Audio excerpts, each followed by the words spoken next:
ప్రస్తుత ప్రపంచంలో ఏ మనిషి అయినా వాళ్ళు ఎంత సంపాదిస్తున్నా ప్రతి ఒక్కరూ వాళ్ళ కుటుంబానికి ఒక ఫైనాన్షియల్ సేఫ్టీ అండ్ సెక్యూరిటీని కల్పించడానికి ఒక టర్మ్ ఇన్సూరెన్స్ పాలసీ తీసుకోవడం అనేది చాలా ముఖ్యం. అయితే టర్మ్ ఇన్సూరెన్స్ అనగానే చాలా మంది మార్కెట్లో ఏ ప్లాన్ తక్కువ ప్రైస్కి వస్తుంది, ఏ ప్లాన్కి ఎక్కువ కవరేజ్ వస్తుందో చూసి ఆ టర్మ్ ప్లాన్ని చూస్ చేసుకుంటారు. కానీ ఈ ప్రాసెస్లో మనం కొన్ని మిస్టేక్స్ చేస్తుంటాం అండ్ ఆ మిస్టేక్స్ వల్ల మనం ఫ్యూచర్లో చాలా నష్టపోతాం. సో ఈ వీడియోలో టర్మ్ ఇన్సూరెన్స్ తీసుకునేటప్పుడు చేయకూడని 5 మిస్టేక్స్ గురించి క్లియర్గా ఎక్స్ప్లెయిన్ చేస్తాను. Mistake number 1, choosing wrong payout option. జనరల్గా మన చుట్టూ ఉండే చాలా కుటుంబాల్లో మనీ మేనేజ్మెంట్ అంతా కూడా ఒక్కరే చూసుకుంటారు. అంటే డబ్బు సంపాదించేది అండ్ దాన్ని ప్రాపర్గా ఖర్చు పెట్టే బాధ్యత అంతా కూడా ఒక్కరే తీసుకుంటారు. సో అలాంటి సిచ్యువేషన్లో ఒకవేళ సడన్గా ఆ కుటుంబ పెద్దకి ఏమైనా అయితే అప్పుడు ఆ కుటుంబానికి ఇన్సూరెన్స్ కంపెనీ ఒకేసారి ₹1,00,00,000 నుండి 2 కోట్ల వరకు ఇస్తుంది.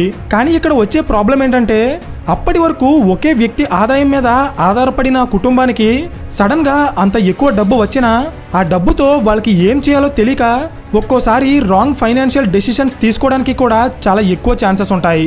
సో ఈ ప్రాబ్లమ్ని అవాయిడ్ చేయాలంటే టర్మ్ ఇన్సూరెన్స్ తీసుకునేటప్పుడే మంత్లీ పేఅవుట్ ఆప్షన్ని చూస్ చేసుకోవాలి. అంటే ఒకేసారి ఎక్కువ డబ్బు వచ్చేలా కాకుండా ప్రతి నెల కొంత డబ్బు శాలరీ లాగా మన అకౌంట్లో పడేలా పెట్టుకోవాలన్నమాట. ఇది ఒక ఆప్షన్. సెకండ్ ఆప్షన్ ఏంటంటే ఒకవేళ మీ పేరు మీద ₹2 కోట్ల ఇన్సూరెన్స్ ఉంటే అందులో 50% అంటే ₹1,00,00,000 ఇమీడియట్గా వచ్చేలా చేసుకుని మిగిలిన ₹1,00,00,000 ప్రతి నెల కొంత మొత్తం మన అకౌంట్లో క్రెడిట్ అయ్యేలా పేఅవుట్ ఆప్షన్ చూస్ చేసుకుంటే అది ఫైనాన్షియల్ మేనేజ్మెంట్ తెలియని ఫ్యామిలీస్కి చాలా హెల్ప్ అవుతుంది. ఎందుకంటే ఒకేసారి ఎక్కువ డబ్బు చేతికి వస్తే ఆ డబ్బుతో ఏం చేయాలో తెలియక చాలామంది రాంగ్ డెసిషన్స్ తీసుకుంటారు. అదే ప్రతి నెల కొంత మొత్తంలో డబ్బు చేతికి వస్తే వాళ్ళకి టైం ఉంటుంది కాబట్టి సరైన నిర్ణయం తీసుకోగలుగుతారు. Mistake number 2, not providing right information.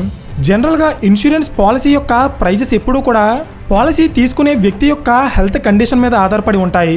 For example, ఒక వ్యక్తి ఇన్సూరెన్స్ తీసుకునే టైంకి తనకి ఆల్రెడీ థైరాయిడ్, డయాబెటీస్ లేదా ఇంకా ఏమైనా వ్యాధులు ఉంటే అప్పుడు తను తీసుకునే ఇన్సూరెన్స్ పాలసీ యొక్క ప్రీమియం కూడా పెరిగిపోతుంది. సో దీని నుండి తప్పించుకోవడానికి చాలామంది ఇన్సూరెన్స్ తీసుకునేటప్పుడు వాళ్ళకి ఉన్న వ్యాధులు దాచేస్తారు. కానీ అలా చేయడం చాలా పెద్ద మిస్టేక్. ఎందుకంటే అలా చేయడం వల్ల ఫ్యూచర్లో ఆ వ్యక్తికి ఏమైనా జరిగినప్పుడు తనకి ఆల్రెడీ హెల్త్ ప్రాబ్లం ఉంది అని హాస్పిటల్ రిపోర్ట్లో వస్తే అప్పుడు ఇన్సూరెన్స్ కంపెనీ మీకు ₹1 కూడా పే చేయదు. సో ఇక్కడ మీరు గుర్తుపెట్టుకోవాల్సిన విషయం ఏంటంటే మీరు కట్టే ప్రీమియంలో ₹500 లేదా ₹1000 ఎక్కువ కట్టాల్సి వస్తుంది అనే భయంతో మీరు మీకున్న హెల్త్ ప్రాబ్లమ్స్ని దాచేస్తే దానివల్లే మీకు ఫ్యూచర్లో కోట్లలో రావాల్సిన ఇన్సూరెన్స్ డబ్బుని కంప్లీట్గా కోల్పోతారు. అయితే నెక్స్ట్ మిస్టేక్ ఏంటో తెలుసుకునే ముందు మీకు ఒక ఇంపార్టెంట్ విషయం తెలియాలి. రీసెంట్ టైమ్స్లో చాలా మందికి housing loan, car loan and personal loan అంటూ చాలా రకాల ఫైనాన్షియల్ బర్డెన్స్ ఉంటున్నాయి. ఒకవేళ వాళ్ళకి సడన్గా ఏమైనా అయితే అప్పుడు ఈ ఫైనాన్షియల్ బర్డెన్ అంతా ఒక్కసారిగా వాళ్ళ ఫ్యామిలీ మీద పడుతుంది. సో అలా జరగకుండా ఉండటానికి ఈ టర్మ్ ఇన్సూరెన్స్ అనేది చాలా హెల్ప్ అవుతుంది. ప్రెజెంట్ మార్కెట్లో ఉన్న one of the best term insurance policy Bajaj alliance life. వీళ్ళ దగ్గర మీరు డైలీ కేవలం ₹18 పే చేస్తూ ₹1,00,00,000 టర్మ్ పాలసీ పొందొచ్చు. అంటే మీరు డైలీ ఒక వాటర్ బాటిల్కి ఖర్చు పెట్టే డబ్బు కంటే తక్కువకే ఇక్కడ టర్మ్ ఇన్సూరెన్స్ పాలసీని పొందొచ్చు అన్నమాట. వీళ్ళ దగ్గర డైరెక్ట్గా పాలసీ తీసుకోవడం వల్ల మధ్యలో ఎలాంటి కమిషన్ ఉండదు. అంతేకాదు సంవత్సరానికి అప్ టు ₹14,000 వరకు ఫ్రీ హెల్త్ మేనేజ్మెంట్ సర్వీసెస్ని కూడా వీళ్ళు ప్రొవైడ్ చేస్తున్నారు. మనం బజాజ్ అలయన్స్ యొక్క క్లెయిమ్ సెటిల్మెంట్ రేషియో చూసినా 99.04% ఉంది. అంటే వీళ్ళ దగ్గర ఇన్సూరెన్స్ క్లెయిమ్ చేస్తున్న ప్రతి 100 మందిలో 99 మంది క్లెయిమ్స్ సెటిల్ అవుతున్నాయి. వీళ్ళ సాల్వెన్సీ రేషియో కూడా 516% ఉంది. అంటే ఈ కంపెనీ ఫైనాన్షియల్గా ఎంత స్ట్రాంగ్గా ఉందో ఇది చెప్తుంది. ఇప్పటికే బజాజ్ అలయన్స్లో $2,82,00,000 మందికి పైగా పాలసీస్ తీసుకున్నారు. అంతేకాదు మనం కట్టే ప్రీమియం కూడా ఇక్కడ చాలా సేఫ్గా ఉంటుంది. ఎందుకంటే వీళ్ళకి కేర్ రేటింగ్స్ నుండి AAA రేటింగ్ కూడా వచ్చింది. వీళ్ళ టర్మ్ ప్లాన్స్ ఎంత ఎఫోర్డబుల్ అంటే ప్రెజెంట్ 2 crores ప్లాన్ తీసుకునే వాళ్ళకి ఫస్ట్ ఇయర్ ప్రీమియంలో అప్ టు 17% వరకు వీళ్ళు డిస్కౌంట్ ప్రొవైడ్ చేస్తున్నారు. సో మీలో ఎవరైనా ఇంకా టర్మ్ ఇన్సూరెన్స్ తీసుకోకపోతే కింద డిస్క్రిప్షన్లో లింక్ ఇచ్చాను, ఒకసారి క్లిక్ చేసి డీటెయిల్స్ ఫిల్ చేయండి. వాళ్ళు మీకు కాల్ చేశాక క్లియర్గా మాట్లాడి మీ ఫ్యామిలీ ఫైనాన్షియల్ సేఫ్టీ కోసం ఒక మంచి టర్మ్ ఇన్సూరెన్స్ పాలసీ తీసుకోండి. So back to the concept. Mistake number 3, top your assured amount. ప్రతి సంవత్సరం మన చుట్టూ ఉండే చాలా వస్తువుల యొక్క ధరలు పెరుగుతూ ఉంటాయి. ఫర్ ఎగ్జాంపుల్, ఒకప్పుడు ₹80 ఉండే పెట్రోల్ ఇప్పుడు ₹110 దాటేసింది.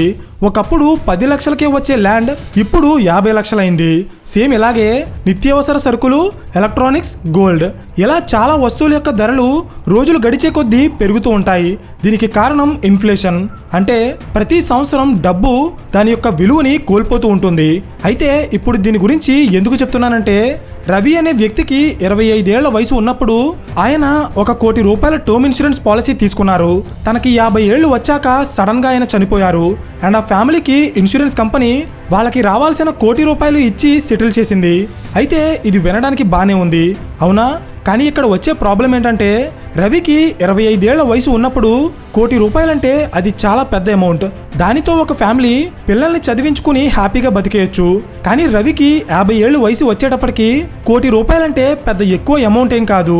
ఎందుకంటే ఈ 25 ఏళ్ల కాలంలో ఇన్ఫ్లేషన్ వల్ల డబ్బు దాని వాల్యూని కోల్పోయి ఒకప్పుడు ₹1 కోటి ఉన్నంత వాల్యూ ఇప్పుడు ఉండదన్నమాట. సో మరి ఈ ప్రాబ్లం నుండి ఎలా బయటపడాలంటే, మీరు ఇన్సూరెన్స్ అమౌంట్ని ప్రతి సంవత్సరం కొంత పర్సెంటేజ్లో పెంచుకుంటూ వెళ్ళాలి. For example, every year inflation 4% ఉంటే మీరు మీ ఇన్సూరెన్స్ కవరేజ్ని 5 to 6% పెంచుతూ వెళ్ళడం వల్ల కొన్ని సంవత్సరాలకి మీ ఇన్సూరెన్స్ కవరేజ్ పెరుగుతుంది. At the same time inflation వల్ల మీరు నష్టపోకుండా ఉంటారు. సింపుల్గా చెప్పాలంటే, మీరు మీ ఇన్సూరెన్స్ కవరేజ్ అమౌంట్ని ప్రతి సంవత్సరం ఎంతో కొంత టాప్అప్ చేసుకుంటూ వెళ్ళాలన్నమాట. అర్థమైందా? Mistake number 4, delaying purchase of term policy. మనలో చాలామంది మంచి జాబ్ వచ్చిన తర్వాతో లేదా మంచి శాలరీ వచ్చిన తర్వాతో ఇన్సూరెన్స్ తీసుకుందామని దాన్ని డీలే చేస్తుంటారు. కానీ నిజానికి జాబ్కి, శాలరీకి, ఇన్సూరెన్స్కి ఎప్పుడు కూడా ముడిపెట్టకూడదు. ఎందుకంటే మీరు ఎక్కువ శాలరీ వచ్చిన తర్వాతే ఇన్సూరెన్స్ తీసుకుందాం అనుకుంటే అప్పటికి మీ ఏజ్తో పాటు మీరు కట్టాల్సిన ఇన్సూరెన్స్ ప్రీమియం కూడా పెరిగిపోతుంది. ఫర్ ఎగ్జాంపుల్, 20 ఏళ్ల కుర్రాడు ₹1 కోటి టర్మ్ ఇన్సూరెన్స్ తీసుకుంటే తను కట్టాల్సిన ప్రీమియం సంవత్సరానికి 7,500 ఉంటుంది. అదే ఇన్సూరెన్స్ ఆ కుర్రాడు 40 ఏళ్ళు వచ్చిన తర్వాత తీసుకుంటే అప్పుడు తను కట్టాల్సిన ప్రీమియం సంవత్సరానికి సుమారు ₹18,000 ఉంటుంది. అంటే మీరే అర్థం చేసుకోండి, ఇన్సూరెన్స్ తీసుకోవడం లేట్ అయితే ప్రీమియం ఏ రేంజ్లో పెరుగుతుందో. మిస్టేక్ నెంబర్ 5, రైడర్స్ అంటే ఇన్సూరెన్స్ పాలసీలో మనం ఎక్స్ట్రాగా డబ్బు పే చేస్తే మనకి ఎక్స్ట్రా కవరేజ్ని ప్రొవైడ్ చేసేవి. ఫర్ ఎగ్జాంపుల్, ఒక వ్యక్తి క్రిటికల్ ఇల్నెస్ రైడర్ని యాడ్ చేసుకున్నప్పుడు ఒకవేళ తనకి క్యాన్సర్ లాంటి ఒక క్రిటికల్ ఇల్నెస్ వచ్చి తను చనిపోతే తన ఫ్యామిలీకి నార్మల్గా వచ్చే టర్మ్ ఇన్సూరెన్స్ అమౌంట్తో పాటు ఈ రైడర్ నుండి వచ్చే అమౌంట్ కూడా దానికి యాడ్ అవుతుంది. సో ఇన్సూరెన్స్ తీసుకునేటప్పుడు మనం సరైన రైడర్ని యాడ్ చేసుకుంటే ఖచ్చితంగా బెనిఫిట్ అవుతాం. అలాగని కేవలం బెనిఫిట్స్ని మాత్రమే చూస్తూ ఎక్కువ రైడర్ ఆప్షన్స్ని చూస్ చేసుకోవడం కూడా అంత మంచిది కాదు. ఎందుకంటే దానివల్ల మన ఓవరాల్ ప్రీమియం యొక్క ప్రైస్ పెరిగిపోతుంది. ఈ డీటెయిల్స్ని క్లియర్గా తెలుసుకుని ఒక మంచి టర్మ్ ఇన్సూరెన్స్ పాలసీ తీసుకోవాలనుకుంటే కింద డిస్క్రిప్షన్లో ఉన్న బజాజ్ ఎలైజ్ లింక్ మీద క్లిక్ చేసి వాళ్ళతో క్లియర్గా మాట్లాడి ఒక మంచి టర్మ్ ఇన్సూరెన్స్ తీసుకోండి. So thank you for watching and I will see you in the next video. Till then, this is your friend Surya signing off.